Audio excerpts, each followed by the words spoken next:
2013 সালের ফেব্রুয়ারির শীতের সকাল। চীনের উত্তরের শহরে এক কিশোর ঘুমিয়েছিল। হঠাৎ দরজায় জোরে জোরে ধাক্কার শব্দ শুনে সে কুঁকড়ে ওঠে। চোখ খুলতেই বুঝতে পারল এটা কোনো স্বপ্ন না, কেউ সত্যিই তার দরজায় আঘাত করছে।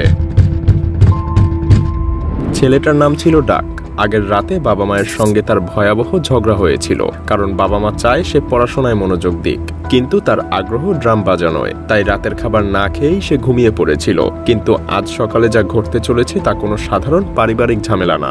ধাক্কার শব্দ ক্রমশই জোরালো হচ্ছিল। সে ভ্রু কুঁচকে দরজা খোলে। দুইজন অচেনা লোক দাঁড়িয়ে আছে, সাধারণ পোশাক, কিন্তু তাদের চোখে এক কঠোর দৃষ্টি। তুমি কি ডাক? একজন প্রশ্ন করে। হ্যাঁ, সে দ্বিধাগ্রস্ত গলায় উত্তর দেয়। তুমি কি এই ব্যক্তিকে চেনো? অপরিচিত ব্যক্তিটা একজনের নাম বলে, যা ডাক জীবনে কখনোই শোনেনি। ভয়ে ভয়ে ডাক অস্পষ্টভাবে জবাব দেয়, না, আমি তাকে চিনি না। অপরিচিত লোকটা গভীর কণ্ঠে বলে সে গতকাল গ্রেফতার হয়েছে আর বলেছে তুমি তার সহযোগী। আমাদের সঙ্গে তোমাকে আসতে হবে তদন্তের জন্য। ডাক চিন্তায় পড়ে যায়, হালকা আতঙ্ক অনুভব করে। হঠাৎ তার মনে পড়ে সে গতরাতে ইউটিউব দেখতে ভিপিএন ব্যবহার করেছিল ড্রাম শেখার জন্য। তাহলে এটা কি সেই কারণেই? লোক দুটো তাকে গাড়ির দিকে নিয়ে যেতে শুরু করে। ডাক চুপচাপ তাদেরকে অনুসরণ করতে থাকে, কিন্তু কিছুক্ষণ পরেই ডাকের মনে হয় কিছু একটা ঠিক নেই। গাড়িটা কোনো অফিসিয়াল পুলিশের গাড়ি না, বরং একটা সাধারণ জিপ। 30 মিনিট পর শহরের এক অচেনা অংশে গাড়িটা থামে। চারপাশে উঁচু দেয়ালে ঘেরা একটা গেটের সামনে এসে দাঁড়ায় তারা। ডাকের বুক কেঁপে ওঠে। এরা আসলে পুলিশ না, তারা মিথ্যা বলেছে। ডাক বুঝতে পারে যে এখন সে এই জায়গা থেকে সহজে আর বের হতে পারবে না। সে চারপাশে তাকিয়ে দেখে জায়গাটা কোনো পুলিশ স্টেশনও না, বরং এটা এক বিশাল ঘেরা কম্পাউন্ড। কিছুক্ষণের মধ্যেই দুজন লোক তাকে গাড়ি থেকে নামিয়ে ভেতরে নিয়ে যায়। গেটের ভেতরে ঢুকতেই সে বুঝতে পারে এটা কোনো সাধারণ জায়গা না। একজন লোক সামনে এসে দাঁড়িয়ে গভীর কণ্ঠে বলে, তুমি কেন এখানে এসেছো জানো? ডাক কিছু বলার আগেই লোকটা নিজেই উত্তর দেয়, তুমি আসক্ত। ইন্টারনেট তোমাকে ধ্বংসের দিকে নিয়ে যাচ্ছে। তোমার বাবা মা আমাদেরকে বলেছে তুমি অনলাইন গেমস আর ভিডিওতে ডুবে আছো, পড়াশোনাতে মন দিচ্ছ না, তাই তোমাকে সংশোধনের জন্য এখানে আনা হয়েছে। ডাক হতভম্ব হয়ে যায়। কি বলছে এরা? সে তো আসলে কেবল ইউটিউবে ড্রাম শেখার ভিডিও দেখতো। কিন্তু এটাই ছিল চীনের এক নতুন আতঙ্ক, ইন্টারনেট অ্যাডিকশন, অর্থাৎ ইন্টারনেট আসক্তি। হ্যাঁ, 2000-এর দশকের শুরুতে চীনে ইন্টারনেট ব্যবহারের হার দ্রুত বাড়তে থাকে। দেশের তরুণ সমাজ দিনরাত ইন্টারনেট ক্যাফেতে বসে থাকত, ঘন্টার পর ঘন্টা ভিডিও গেম খেলত, চ্যাট করত। বাবা মায়েরা চিন্তিত হয়ে ওঠে তাদের সন্তানরা বাস্তব জীবন ভুলে যাচ্ছে। এতে সরকার এক নতুন সমাধান বের করে, সংশোধন কেন্দ্র। এগুলো আসলে ছিল মিলিটারি স্টাইলের শাস্তিমূলক ক্যাম্প। ডাকের বাবা মাও বিশ্বাস করেছিলেন তাদের ছেলের সংশোধন প্রয়োজন, তাই তারা তাকে এই ক্যাম্পে পাঠিয়েছে।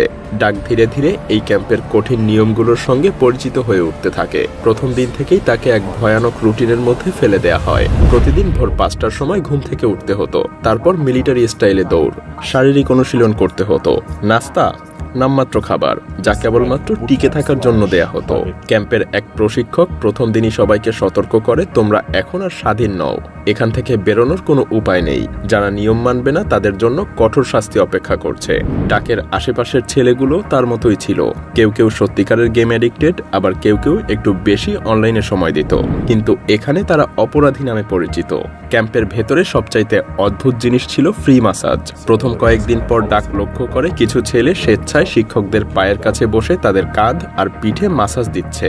প্রথমে ব্যাপারটা অদ্ভুত লাগলেও পরে সে বুঝতে পারে এটা আসলে বেঁচে থাকার একটা কৌশল। এই ক্যাম্পে যারা শিক্ষকদের মন জুগিয়ে চলতে পারবে তারা একটু ভালো খাবার পায়, শাস্তি থেকে এড়িয়ে যেতে পারে, এমনকি মাঝে মধ্যে ক্যাম্পের কঠোর শৃঙ্খলা থেকেও সামান্য ছাড় পায়। আর এই সুবিধা পাওয়ার সবচাইতে সহজ উপায় ছিল শিক্ষকদের ফ্রি মাসাজ দেওয়া। ডাক ধীরে ধীরে বুঝতে পারলো এই জায়গাটা শুধু একটা সংশোধন কেন্দ্র নয়, এটা আসলে এক ধরনের কারাগার, যেখানে টিকে থাকার একমাত্র উপায় হলো নিয়ম মেনে চলা, না হয় প্রশিক্ষকদের সন্তুষ্ট রাখা।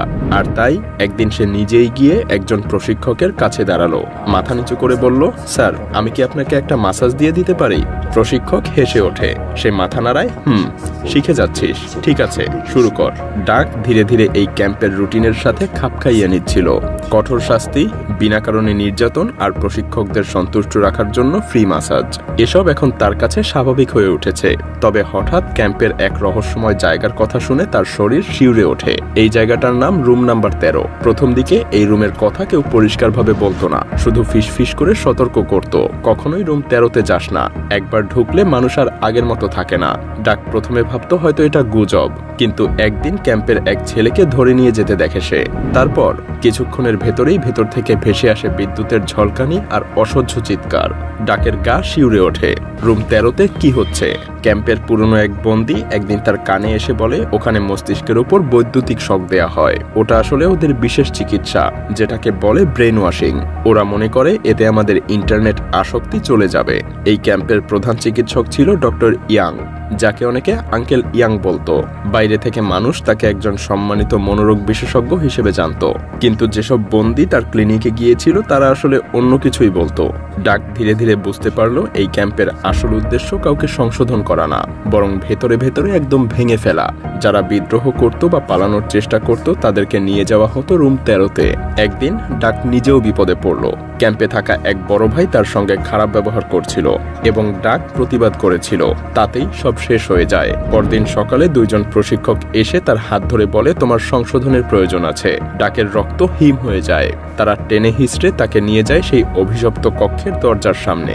সামনে এসে দাঁড়ায় এক পরিচিত মুখ, ডক্টর ইয়াং। ইয়াং শান্ত গলায় জিজ্ঞেস করে তুমি জানো কেন তোমাকে এখানে আনা হয়েছে? ডাক চুপ করে থাকে।